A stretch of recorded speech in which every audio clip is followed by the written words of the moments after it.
ఎవడన్నా దొంగగా అమ్ముకుంటుంటే, లేకపోతే గంజాయి ఎవడైనా అమ్ముకుంటున్నా పండించుకుంటున్నా, ఎర్రచందనం ఎవడన్నా చేసిన వ్యక్తులు నేరాలు చేస్తారు.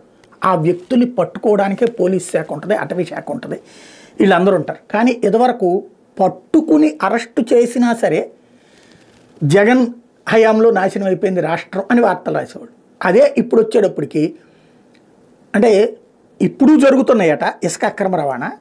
ఆ వార్త సిటీ ఎడిషన్లో వస్తుంది. అది కూడా ఎలాగా తేడా చేస్తున్నారు వాళ్ళు అని. అంతేగాని ఇప్పుడు ప్రభుత్వానికి ఏం సంబంధం లేదు. సమయం లేదు దోచేద్దామని ఒక వార్త రాసుకొచ్చారు ఈనాడు గుంటూరు అమరావతి ఎడిషన్లో, గుంటూరు ఎడిషన్. వైకాపా ప్రభుత్వంలో ప్రజలు ఇసుక కోసం పడిన ఇబ్బందులను తొలగించడానికి కూటమి ప్రభుత్వం తీసుకొచ్చిన సంస్కరణలు కొందరు తూట్లు పొడుస్తున్నారు. మళ్ళీ ఇక్కడ కూడా వైసీపీని రాయాలని, ఆదాయాన్ని కూడా వదులుకుని నామమాత్రపు ధరకు అందించాలన్న లక్ష్యాన్ని నీరుగారుస్తున్నారు. గుంటూరు, బాపట్ల, పల్నాడు జిల్లాల్లోని ఇసుక రీచుల్లో తవ్వకాలు, లోడింగ్ పనులు దక్కించుకున్న గుత్తేదారులు నిర్దేశిత సొమ్ము కంటే అధికంగా వసూలు చేస్తుండటంతో కొనుగోలుదారులపై అదనపు భారం పడుతుంది.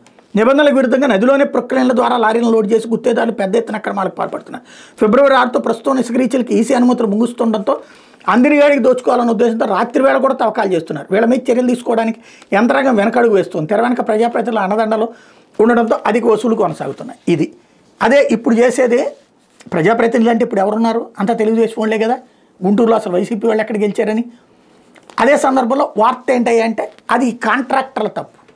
వార్తలు ఎలా రాయాలి అనేటటువంటిది మన వాళ్ళైతే కనుక తప్పుడు. అప్పుడైనా ఇప్పుడైనా ఆ దొంగలు గత కింద స్థాయివాడు చేస్తూనే ఉంటాడు. దాన్ని పోలీసులు పట్టుకోవాలా, పోలీసులకు పూర్తి స్వేచ్ఛ ఇచ్చి చేయాలా, అట్లాగే పర్యావరణ శాఖ పూర్తి స్వేచ్ఛ ఇచ్చి చేయాలా, ఇట్లాంటివన్నీ. ఆ స్వేచ్ఛలు ఎవరు? ఎందుకంటే అధికార పక్షంలో ఎవడుంటే వాడి తరపున వాళ్ళకి ఎంతో ఎంతో ఇచ్చుకుని వీళ్ళు చేస్తూనే ఉంటారు. అప్పుడు చేసింది జగనే తిన్నట్టు రాసుకొచ్చారు.